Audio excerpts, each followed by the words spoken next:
laparoscopic and hysteroscopic surgery. She has been immersed in the field of infertility since 2008, and she has been a part of New Hope Fertility Center team since 2013. Pleased to have you, Dr. Nadia. Well, good day. Thank you for all of you for attending.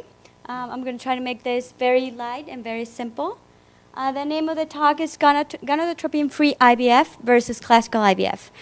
The center that I work for, we actually specialize in what is gonadotropin-free and as natural and mild approaches as they can get, I think.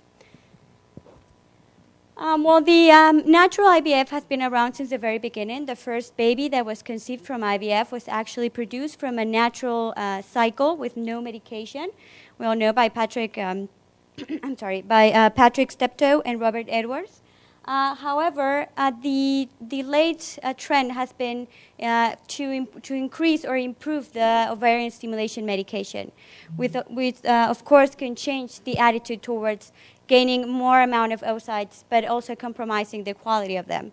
So success in this last few years has actually returned towards aiming for a natural or more physiological approach and actually improving the quality of the laboratories instead of applying so many medications.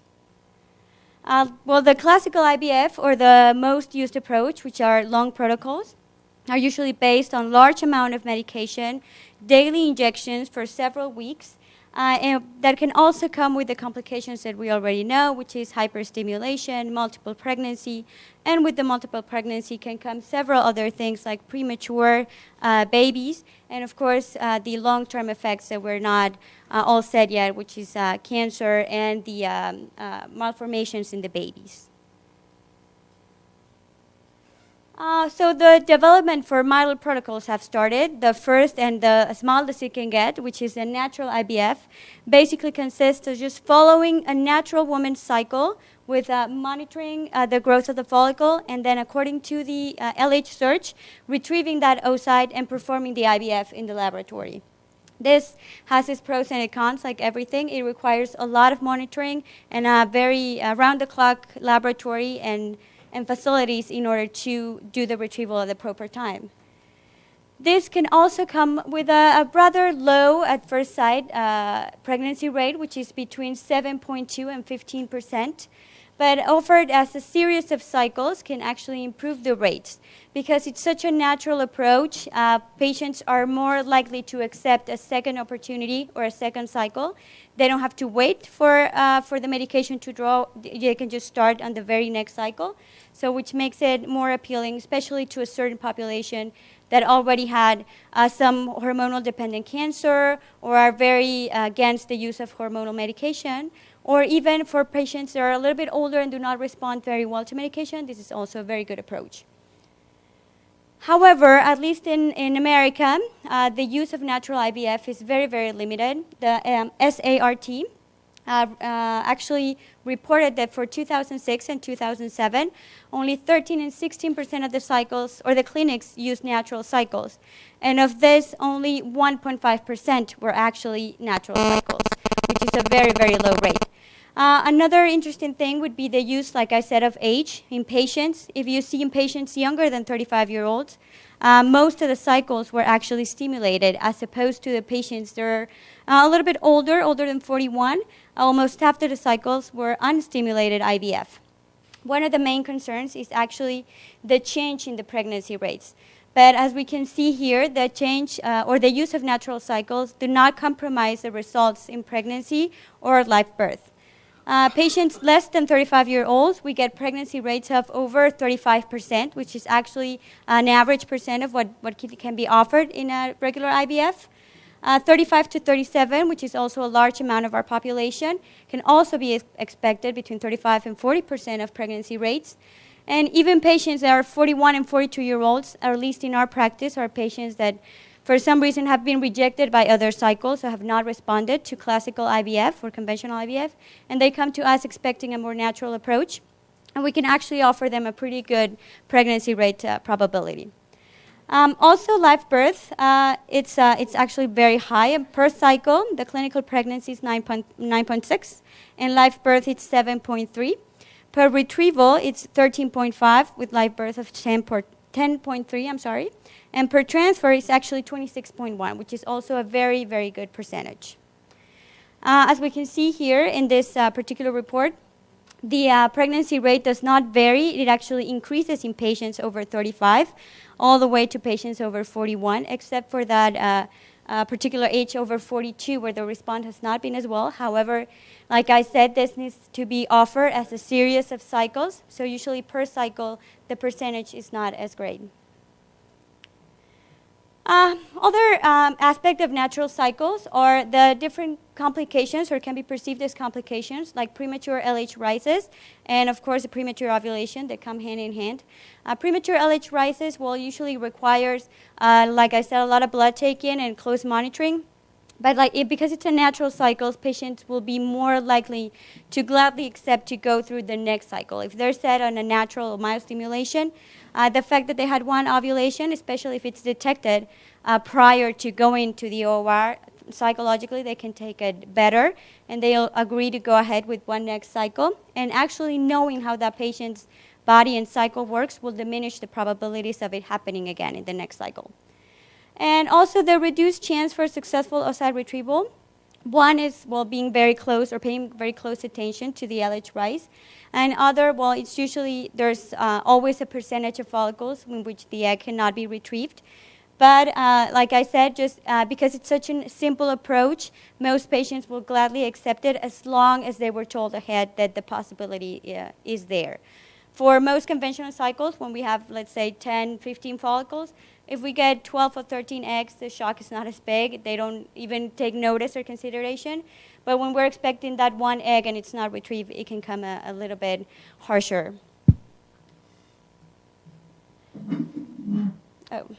So like I said, well, the best approach for natural cycle is to offer it as a series of cycles, or as a treatment that comes with several opportunities. The best percentage, which is about 46% pregnancy rate, comes after 4 cycles or 4 natural cycles. So being offered as a one opportunity shouldn't be the right approach, and it can make the patient feel a little bit despair. So she should be told in advance, that the change or the need for more cycles.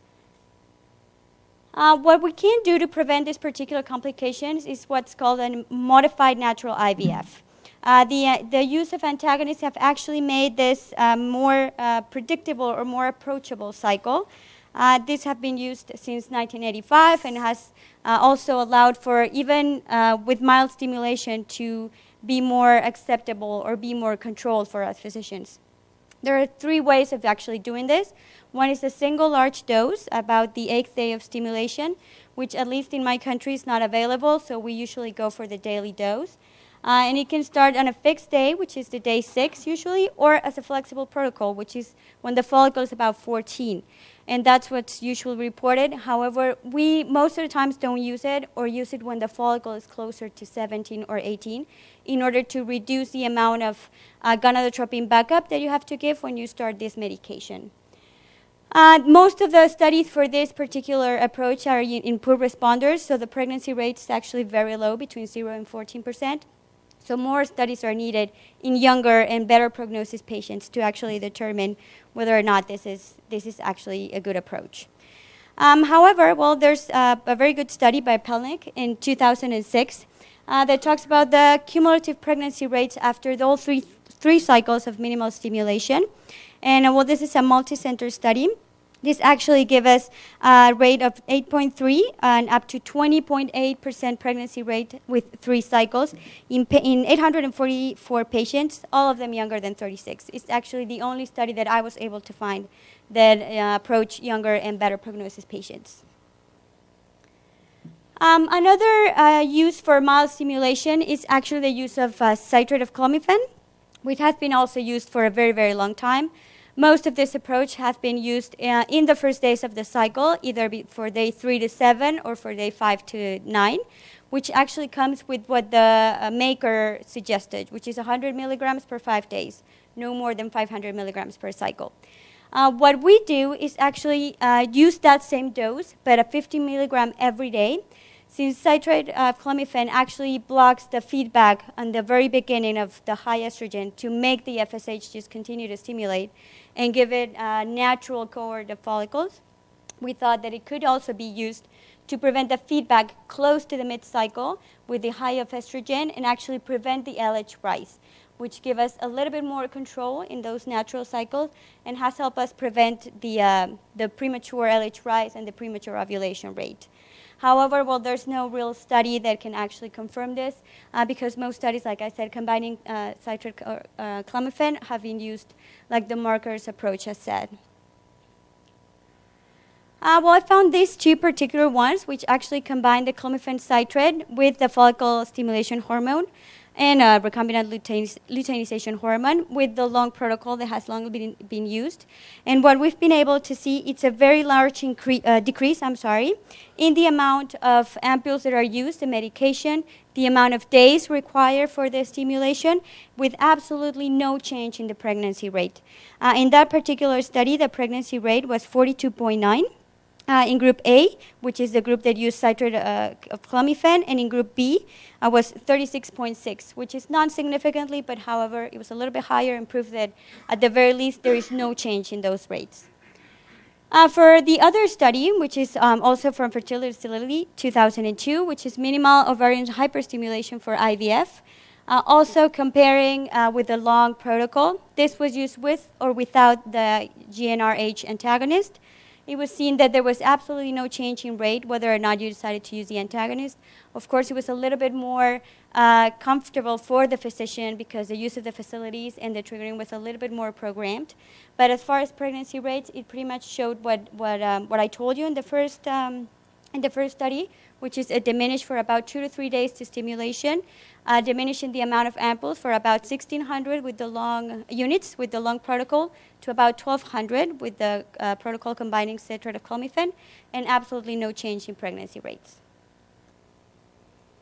Another opportunity or another change that we can do is the use of aromatase inhibitors. This have long been used more for cancer than for infertility. It's actually used against what the maker would suggest because of it has been associated with teratogenicity. However, because of its short life, which is about 45 hours, the long-term use or the long-term effects on the pregnancy should actually not be there by the time the patient gets pregnant, and has made it more control as far as the hormone levels that the patient achieves, making it a very controlled estrogen level, which are very much closer to the physiological levels, and also making it, it's been shown that the progesterone level at mid-luteal cycle is actually almost as twice as what it would be with a natural cycle. And also, well, we're going to talk about this a little bit further on, the endometrial morphology has also been better, which can also change the pregnancy rates or the change in hormonals and endometrial affection that can come within a stimulated cycle. The amount of the follicles, if you want to use it for a very mild stimulation or even a modified natural IVF, comes with usually between 2 and 3 follicles as opposed to 1, and with very controlled hormonal levels. Now, when we want to do a mild stimulation and actually go all the way with gonadotropins plus antagonist, it has also been proved that we can use this medication up to day 7, but patients that start in day 7 have come with a lower amount of follicles, or even just with that one follicle that is already too dominant and doesn't allow for any other follicles to grow. So the better response has come with patients that start gonadotropins between day 3 and day 5.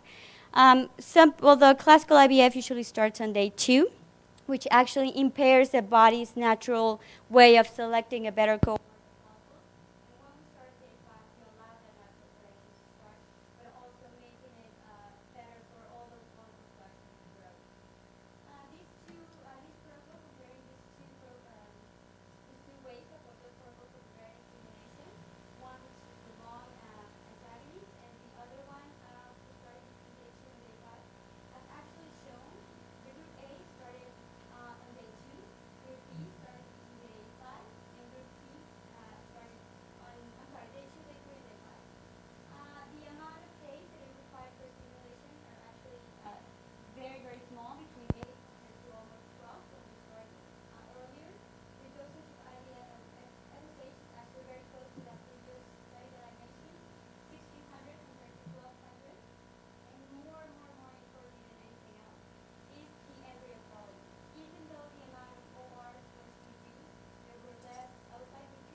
Thank you. That occurred in group C, which is 61% as opposed to 30, which is twice the amount of better embryos that we can get. Also making a difference in the amount of transfer that they were achieved, which is 90% as opposed to 68% in the group that started earlier. So even though we might get a little bit more follicles, they're not, the quality is not as good, and therefore the embryo quality is not as good, and therefore the transfer and the pregnancy rate should also be compromised. So all this comes to what? What are we going to tell our patients? What are the late implications of mild stimulation? First, like I said, well, embryo quality. It's been already proven that milder stimulation actually reduces the amount of chromosomal and aneuploidy problems in the embryos. This particular study by Bart shows actually the difference in the patients that use conventional long agonist protocol versus the mild protocol. There was absolutely no change in the amount of fertilization or embryos that were biopsied or they had the quality for them to be biopsied. The amount of oocytes was less, which is 12 versus 8, which also means that they used less medication. It was less discomfort for the patient. But like you can see in the last 4 columns, the normal morphology was very, very different in the mild. It was close to 50% as opposed to 35%. And once the chromosomal study was made, the amount of normal embryos was actually much higher in the mild stimulation. And in those embryos that were allowed to do two different cell studies, the amount of mosaicism was actually twice as high. So that's actually, it can also come as, like I said, a problem of the selection. The patients that do conventional IVF just retrieve all the follicles, and most of them will not have good quality. One thing that is very important to say, most people say that because mild stimulation will retrieve less oocytes, that might compromise the pregnancy rate. Actually, in mild stimulation, the pregnancy rate is actually better when we do around 5 oocytes, as opposed to in conventional stimulation when we do less than 10. This is because when we do conventional stimulation and we get less oocytes, it's actually a consequence of a pathological response of the patient. It just means that the oocytes are not, they don't have as much, and they're probably not as good quality, as opposed to when we do mild stimulation, we get less oocytes but are better quality. So the amount of oocytes that we get should not really be a concern or something to just make a straight consideration about that. Ultimately, what we want is less embryos, but better quality, so that instead of maybe transferring 2 or 3 embryos, we can actually do, which is another trend, the elective single embryo transfer, which will also give us higher pregnancy rates. Another thing that also affects very, very harshly the endometrium with conventional IVF, one is, well, the famous implantation window, which we already know. It's been proven. It's more of a morphology, electronic morphology of the endometrium, and it usually can be impaired because of the high level of estradiol. It's been shown that patients that come with a conventional IVF have a very much higher level estradiol and progesterone, and these can make a dyssynchrony between the morphology of the endometrium, which increases the stromal amount of endometrium, which can also be impairing transfer. And with progesterone, it also increases the rate of maturity of the endometrium, which usually makes it be ahead of time between 2 and 4 days, which an average of 3, which of course when we do the transfer, we'd actually make a dyssynchrony between the age of the embryo and the age of the endometrium. A change to that is what I was mentioning earlier, the aromatase inhibitors, which also will control the amount of maturity. It has also been proven that you can see the pinopodes when you use the aromatase inhibitors, and the hormonal levels are actually very much in control. This particular study by Shapiro, which also compares the fresh versus the cryopreserved embryos, or the pregnancy rate, it's actually shows very clearly what changes can be made. The amount of the pregnancy rate, the clinical pregnancy and the ongoing pregnancy can actually, it's a very huge difference. If you can see in the cryopreservation, which were applied in a completely natural cycle, the pregnancy rate is close to 90%, as opposed to the fresh, which is 67.9. The clinical pregnancy rate is 84 versus 54.7, and the ongoing pregnancy, it's also very different, 78% versus 50%. This particular change, also one thing to consider is that usually in fresh cycles, we select the best embryo to put in that cycle. If we cryopreserved all of them and actually used the best embryo to use in a frozen cycle, which is completely natural, these numbers might even be more different. would decrease the fridge transfer even more and would increase even more the cryopreserved. One very important thing also is the patient's perspective. First, the economic considerations. In most patients, or at least in most countries, at least in mine, the fertility processes are not covered by insurance in any way. Public security will not absolutely help them with medication, surgeries, or anything that has to do with fertility. Even when they get pregnant, the insurance company will not pay for the pregnancy. So everything has to do with the patient's, or it has to come out of the patient's own money. So when we use a milder stimulation, we would expect to use less medication, which would also mean less money, less complications, less hospitalization time in case of those.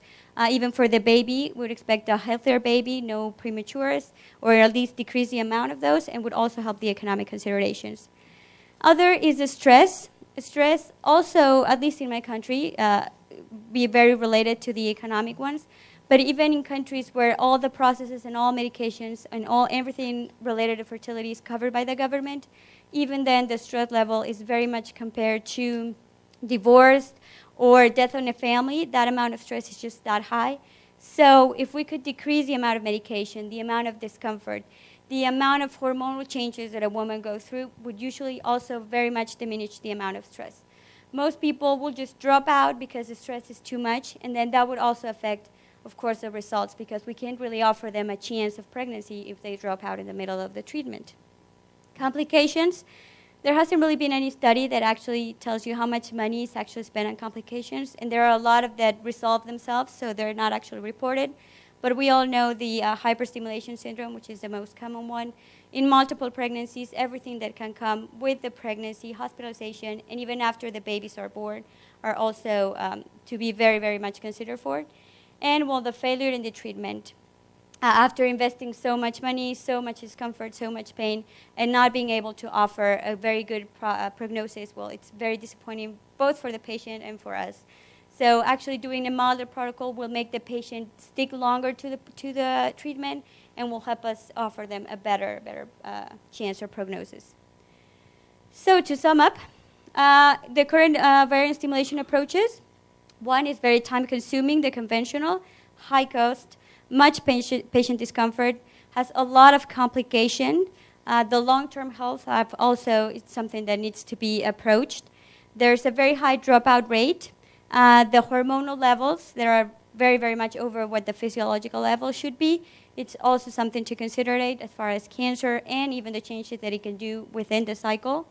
Multiple pregnancies, and well, everything that can come with cryopreserved embryos, as far as also the legislation and moral and religious issues for some patients. With the mild approaches, well, everything is less complex, less time-consuming, it's cheaper. It reduces the chances of complications, reduces the chances for discomfort, for stress, for dropout. It improves embryo and oocyte quality, and well, it also has a positive effect on endometrial receptivity. So what's the future? One will definitely change this paradigm of physicians that less oocytes immediately will be the equivalent of less pregnancy or minus pregnancy rates.